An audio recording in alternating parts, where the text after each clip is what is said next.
Welcome to the Royal Road School of Carmelite Prayer, where we are currently preparing to study Teresa's commentary on the Lord's Prayer. She outlines her commentary in her classic manual of prayer entitled The Way of Perfection. This book contains 42 chapters. The first 18 deal with the Teresian virtues and the Reformed Teresian Carmel. From chapter 19 through 26, Teresa outlines for us the principles of spiritual life as being mental prayer and determination.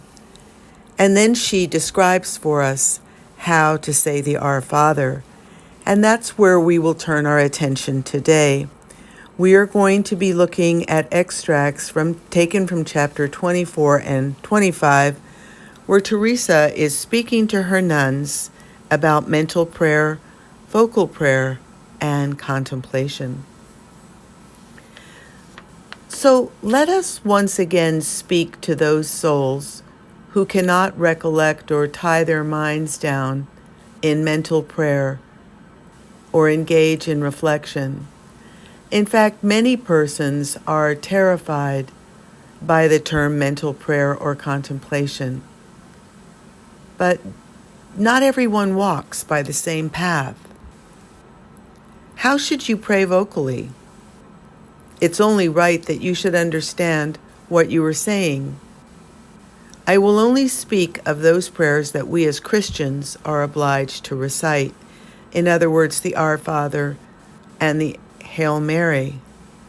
And when I say Our Father, it will be an act of love to understand who this Father of ours is. For those who understand that we must not speak to God and to the world at the same time, we can strive to be alone and understand to whom we are speaking, and the answer the Lord makes to our petitions, even though we do not hear him.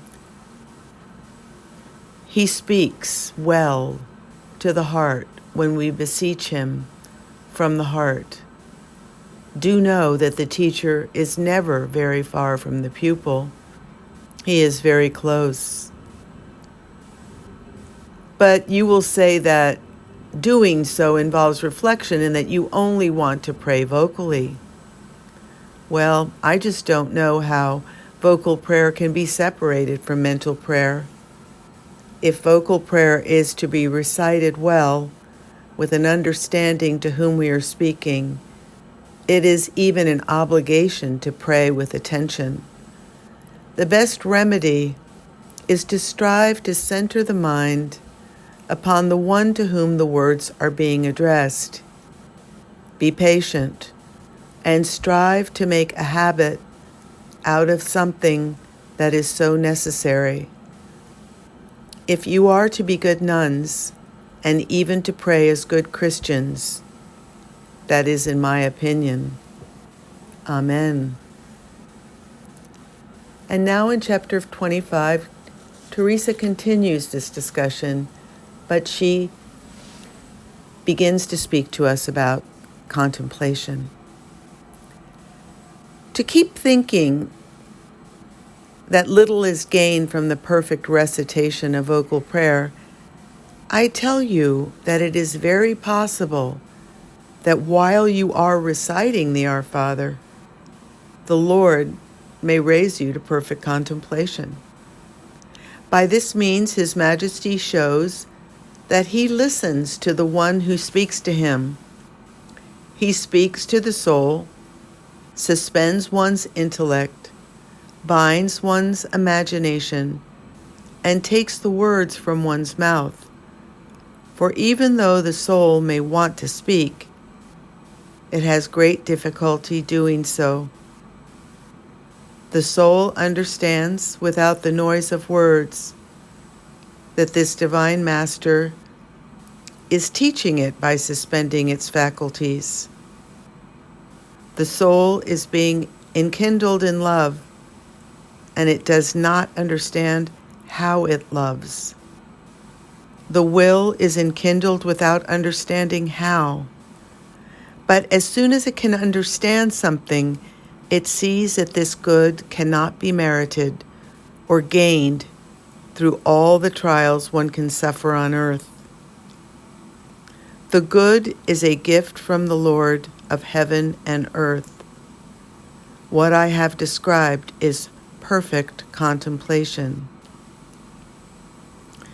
Now you will understand the difference between perfect contemplation and mental prayer, because mental prayer consists of being aware and knowing that we are speaking, with whom we are speaking, and who we ourselves are to dare to speak with so great a Lord. To think about this and similar things, of how little we have served Him, how much we are obliged to serve Him, that's mental prayer. Don't think it amounts to some other kind of gibberish, and don't let the name frighten you. To recite the Our Father or the Hail Mary or whatever you wish is vocal prayer. But behold what poor music you produce when you do this without mental prayer. These two kinds of prayer, vocal and mental, we can do something about ourselves with the help of God. But in contemplation, we can do nothing. His Majesty is the one who does everything, for it is His work. He, God, is the one who must bestow supernatural prayer, and He will grant it to you if you do not stop short on this divine road, this royal road of prayer, but try hard until you reach the end. Amen.